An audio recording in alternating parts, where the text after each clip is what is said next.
Pemerintah Kota Kupang secara resmi melepas 187 calon jemaah haji tahun 2025.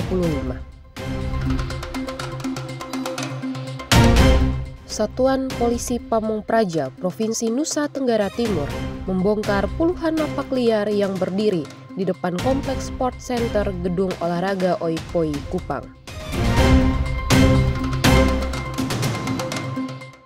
Suara kecil dari timur menggema, sampaikan pesan mendalam untuk pemimpin tertinggi umat Katolik, Paus Leo XIV. Halo, salam sejahtera pemirsa. Selain 3 topik utama tadi, kami juga menghadirkan informasi penting lainnya. Anda juga dapat menyaksikan Timor Sepekan dan program menarik lainnya melalui live streaming www.timortv.com. Bersama saya, Ivana Juliana. Berikut Timor Sepekan selengkapnya untuk Anda.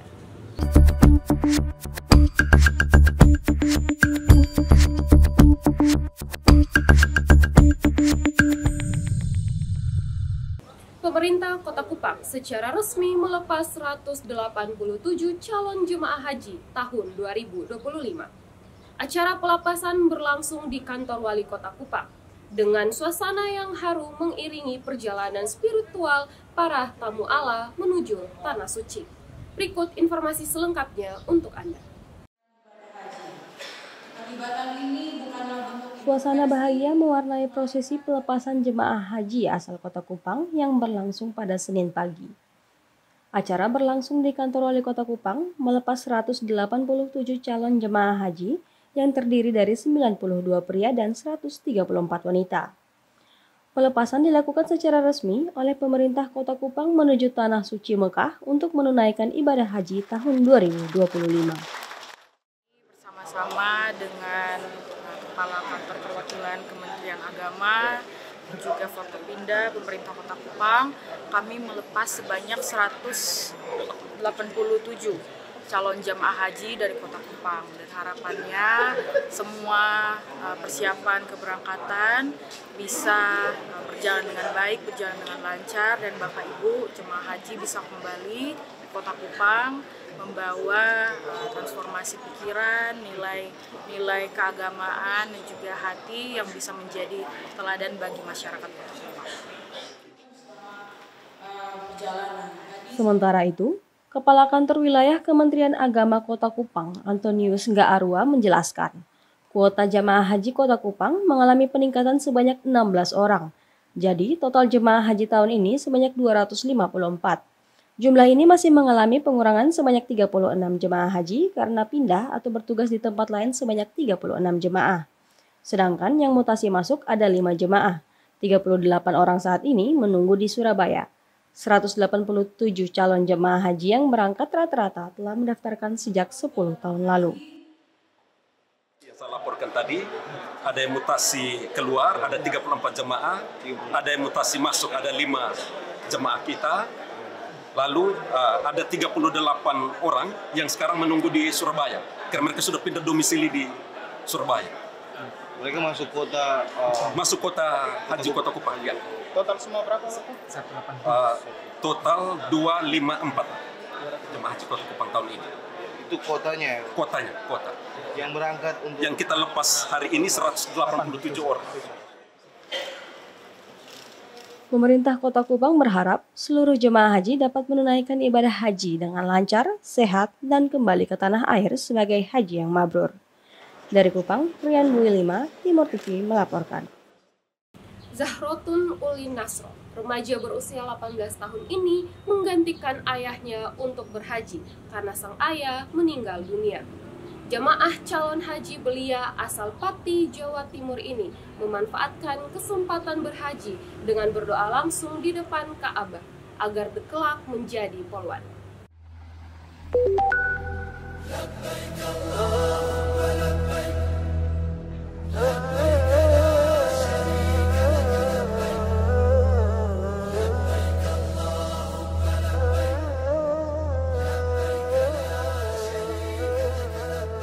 Inilah Zahrotun Ulin Nasro, remaja asal Pati, Jawa Tengah berusia 18 tahun yang menjadi salah satu jamaah haji belia asal Indonesia yang berangkat pada musim haji di tahun ini. Lina panggilannya. Ia berangkat haji untuk menggantikan ayahnya yang meninggal dunia akibat sakit. Ia bercerita, ayahnya mengidap sakit selama 6 tahun. Kondisi yang terus memburuk, akhirnya sang ayah meninggal dunia pada tahun 2020. Sebelum meninggal, ayahnya telah berwasiat agar Lina menggantikannya untuk berangkat haji. Lina mengaku rasa sedih dan bercampur senang ia rasakan saat itu. Soalnya kan yang nungguin haji kan bapak, tapi yang berangkat aku gitu. Senang, contohnya senang banget. Soalnya ini pertama kali nggak pernah pergi ke luar negeri, terus tiba-tiba perginya ke Makkah untuk beribadah haji. Tentu saja tidak mudah untuk beribadah haji di usia muda. Bukan soal fisik dan tenaga, tetapi tentang kesiapan mental dan hati. Namun hal ini telah Lina siapkan dengan baik. Tekad bulatnya berhaji justru semakin besar karena tersemat doa dari mendiang sang ayah. Lina bercerita soal cita-citanya ingin menjadi polisi wanita atau polwan. Sang ayah juga ingin Lina menjadi polwan, tepatnya polwan yang solehah dan jujur. Harapan ayahnya ini telah 2 kali Lina langitkan di depan Ka'bah dan akan lebih sering Lina panjatkan selama musim haji ini di tempat-tempat paling mustajab di Tanah Suci. Sebuah harapan dan doa yang mulia yang nampaknya patut kita aminkan. Amin ya Rabbal Alamin. Tim Liputan Kantor Berita Antara mewartakan.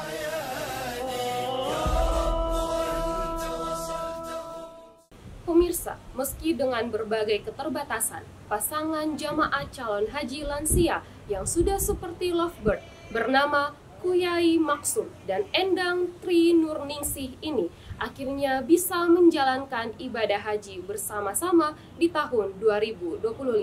Suami istri asal Pekalongan, lanjut usia dan berkursi roda ini telah menunggu sejak tahun 2012 silam untuk menjalankan rukun Islam kelima, yaitu beribadah ke Tanah Suci.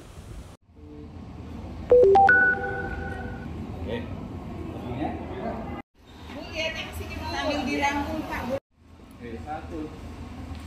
Satu, dua.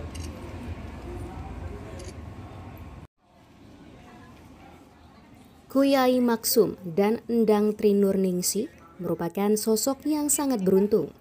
Endang yang kesehariannya mengandalkan kursi roda dan Kuyai yang harus menggunakan alat bantu berjalan karena faktor usia, akhirnya di tahun 2025 keduanya berhaji bersama-sama. Semangat mereka tetap terus menyala. Endang kakinya mengalami amputasi belasan tahun lalu, sementara Kuyai walaupun masih cukup kuat untuk berjalan dengan jarak dekat, tetap membutuhkan kursi roda saat harus melakukan ibadah ke Masjidil Haram. Semangat pasangan asal Pekalongan ini semakin bertambah karena orang-orang di sekitar sangat kooperatif, saling membantu mendorong kursi roda milik Kuyai Endang. Petugas haji dan jamaah lain saling bergantian menolong mereka, utamanya saat melakukan ibadah yang harus berjalan cukup jauh seperti tawaf dan sa'i. Oleh karena itu, mereka berdua juga sangat berterima kasih atas kebaikan yang didapat dari jamaah lain dan para petugas haji. Waktu umroh wajib, yang dorong itu dari teman-teman relawan sini jamaah. Malam hari kami berangkat jam berapa tuh? 9 ya. 9 kurang lebih 9 atau 10 malam dari sini. Terus pulang sini sampai sini jam 3. Yang dorong teman-teman relawan. Bantu sama petugas nggak Pak? Bagaimana Pak bantuan petugas di sini? Baik-baik semua. Di sini istilah kerjasamanya baik. Antara yang satu dengan yang lainnya itu baik semua. Endang dan Kuyai nampaknya berhasil menjadi inspirasi banyak orang. Bagaimana tidak, berhaji dalam keadaan sehat saja belum tentu semuanya mampu menjalankan. Tapi dengan segala keterbatasan yang ada, mereka diberi kemampuan untuk bisa berangkat ke Tanah Suci, mendapatkan kemudahan karena banyak yang bersedia menolong mereka, utamanya saat beribadah dan diberi kesempatan untuk bisa menjalankan kewajiban terindah sebagai umat mampu bersama pasangan. Tim Liputan Kantor Berita Antara mewartakan. Sebanyak 135.093 jemaah calon haji Indonesia yang tersebar di 347 kloter tercatat sudah mendarat di Arab Saudi hingga Rabu 21 Mei. Mereka diimbau untuk membatasi aktivitas di luar ruangan. Jikalau memang harus beraktivitas, jamaah diingatkan untuk selalu membawa penutup kepala serta menjaga asupan air putih untuk menghadapi dehidrasi.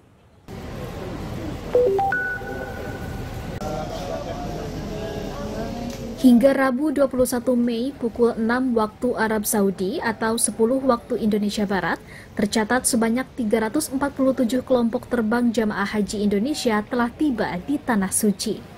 Adapun total jamaah calon haji yang sudah mendarat di Arab Saudi mencapai 135.093 orang, termasuk diantaranya 29.449 jamaah lansia. Hal ini disampaikan oleh Kepala Biro Humas dan Komunikasi Publik Kementerian Agama Ahmad Fauzin dalam konferensi pers yang digelar pada Rabu 21 Mei di Jakarta. Seiring dengan kedatangan jemaah yang terus berlangsung, saat ini jemaah mulai banyak beraktivitas di kota Makkah Al-Mukarramah. Hingga pagi ini sebanyak 100.440 jemaah haji Indonesia sudah berada di Makkatul Mukarramah untuk melaksanakan rangkaian ibadah termasuk umroh wajib dan ibadah-ibadah sunnah lainnya. Di tengah cuaca panas ekstrim di Arab Saudi, pemerintah Indonesia kembali mengimbau para jamaah calon haji untuk menjaga kondisi fisik dan membatasi aktivitas di luar ruangan, terlebih lagi lansia dan jamaah yang memiliki penyakit penyerta. Apabila terpaksa berkegiatan di luar ruangan, para jamaah diminta untuk menggunakan penutup kepala dan payung, serta menjaga hidrasi dengan meminum air putih yang cukup dan tidak memaksakan aktivitas fisik yang berlebihan. Tim Kantor Berita Antara mewartakan. Untuk menjaga ketertiban dan keindahan fasilitas umum, Satuan Polisi Pamong Praja Provinsi Nusa Tenggara Timur membongkar puluhan lapak liar yang berdiri di depan Kompleks Sport Center Gedung Olahraga Oipoi Kupang. Informasi selengkapnya akan hadir sesaat lagi. Tetaplah bersama kami.